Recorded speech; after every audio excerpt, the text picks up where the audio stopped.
you're mid-sentence and you're trying to explain something that hurt you and the guy just cuts you right off. Maybe he's not screaming, he's not attacking you, but he absolutely stops you from going any further. And he'll say something like, "Why are you so triggered? Why are you attacking me right now? I can't talk to you when you're so emotional." And just like that, the entire conversation flips. And now you're not talking about what he did. You're talking about your tone and how you said it, maybe even when you brought it up. You're defending your reaction and you're trying to prove that you're calm enough to participate in this conversation. You're trying to prove that you're reasonable enough to be heard. Now, an abusive man, he'll call this emotional intelligence, but he's got it all wrong on purpose. I'm going to show you what he's doing and why he's doing it. So stick with me here. Now, I'm Lisa Sonni. I'm a certified relationship coach. I'm an author of 4 books, and I specialize in abuse, trauma bonds, helping women exit relationships like this, and even more specifically, helping women rebuild after they leave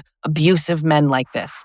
So if this is something that you want to learn more about, hit subscribe because you are in exactly the right place. I'm going to keep showing you exactly what he's doing while you're so busy trying to fix it. Now, when a man like this says, "I feel attacked," a lot of women might perceive that as vulnerability. But here's the thing. When it's an abusive man, that's not what you're hearing. You might hear like, "Oh, he's opening up and he's telling me how he feels. We can't just dismiss his feelings." Okay, but what happens next? Does he stay in the conversation, right? "I feel attacked." Maybe he would stay in the conversation. He would listen to you. He would try to maybe understand your point, take in what you said. No, not an abusive man, because this is where everything has to shift to him. So you explain that you didn't mean to attack him, and you change your words and you soften your tone, and maybe even you back up or you take it all back.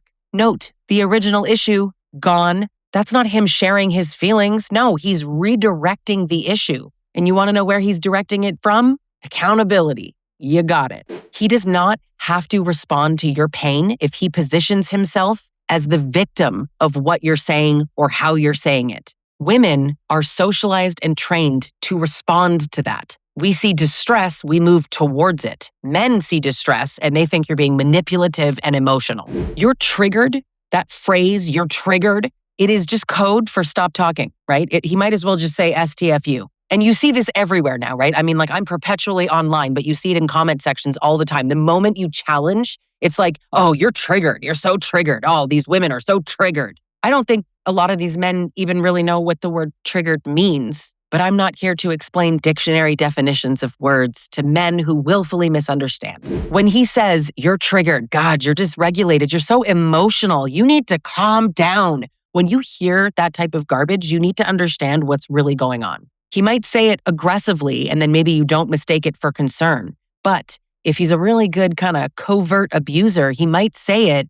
in a really concerning way. And then you think, maybe he cares. But watch the outcome. That's the point. What happens next? Does he stay engaged when you calm down? Does he come back later to the issue if that's when you've calmed down? Does he show interest at all in resolving the issue that you originally brought up? Or are we still off the point? Or are we still making the point that you got emotional to something that would make any normal person emotional? Labeling women as emotional and triggered, it gives them a really clean exit. He doesn't have to deal with what you said. He doesn't have to repair. He doesn't have to care at all. And the hierarchy in these little situations is always funny, right? Because he is the logical one. He's the one who's unemotional. He makes sense. He's reasonable. He's logical. And you're emotional. That's the hierarchy. Don't miss that. You're reactive. You're too much. Even if you weren't. Doesn't even matter. You could be clear, unemotional, logical, grounded. Doesn't matter. He just has to say that you're triggered, say that you're emotional. And then that's the reality that he's operating from.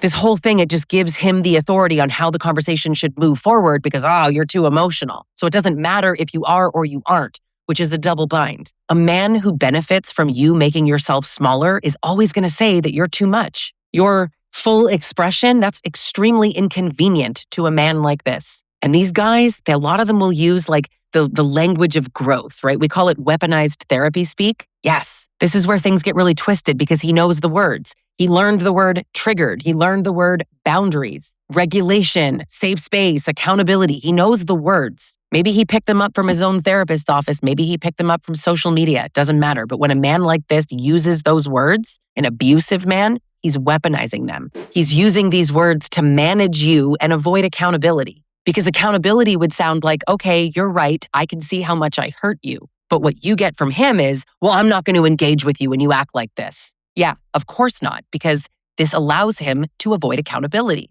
It's never, oh, you know what? I didn't handle that well. You're right. No, it's you need to work on your reaction. Do you see it? He's speaking to you like he's up here and you're down here. He's speaking the language of self-reflection while not reflecting at all. But sometimes the words sound right. If he delivers it calmly enough, if he delivers it in a way that seems like he cares, you'll miss this. So then your nervous system starts adapting to the rules that he made up. You start anticipating his reactions. Okay, this is the eggshells that you always hear experts talking about. You're managing his moods, you're changing your words, you're worried about when you bring something up or how you bring it up. So you learn that honesty, communication, things like that lead to conflict. And you don't want conflict because conflict leads to punishment and consequences or anger from him. So you give up. You manage yourself. You just become more agreeable. And it's not because it's who you are. It's because you need to be that way in order to survive a relationship with an abusive man. This is where women start to police themselves, and that infuriates me because this is the part that keeps so many of us stuck, right? You start to internalize his voice. So now before you even speak, you're like, am I too emotional? Make sure I do it calm. Make sure I bring it up at the right moment, the right time. Use the right words, right? You're minimizing yourself. You're filtering. You're wondering like,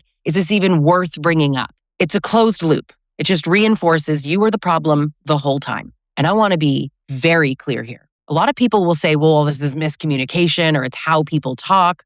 This is a power situation. This isn't two people struggling to communicate. This is one person using power to shut the other person down so that communication is not even safe. In a healthy relationship, you don't have to earn the right to be heard. You don't have to regulate yourself into just being silent and disappearing. So when he says, you're triggered and I feel attacked, I want you to really hear what he is saying to you, because what's actually happening is he is saying, shut up, stop talking, don't be emotional, don't have emotions, don't have needs, be smaller, make this easier for me. And the second that you start doing that, he wins. It's not a conversation anymore, it's control. So if you're sitting here and you're thinking, oh my God, I've done this. Oh my God, this is me. If you find yourself shrinking just to be heard and tiptoeing around conversations and walking on eggshells around an abusive man, again, you're in the right place. This is what we talk about here. I'm not going to teach you how to say it better,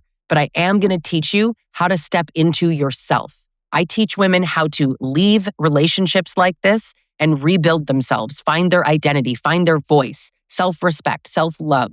I teach women how to stop abandoning themselves to make men more comfortable. You can work with me in one-on-one sessions. You can also work with me in my group coaching programs or join my collective called She Rises Collective. I co-host that with Shelly Pumphrey. There you get 24/7 support. You get group coaching. You get workshops, video library, 24/7 chat. It's an incredible place with amazingly supportive women. Check out She Rises Collective or my one-on-one coaching or my group programs. Hit subscribe. Thanks for watching, and I'll catch you in the next video.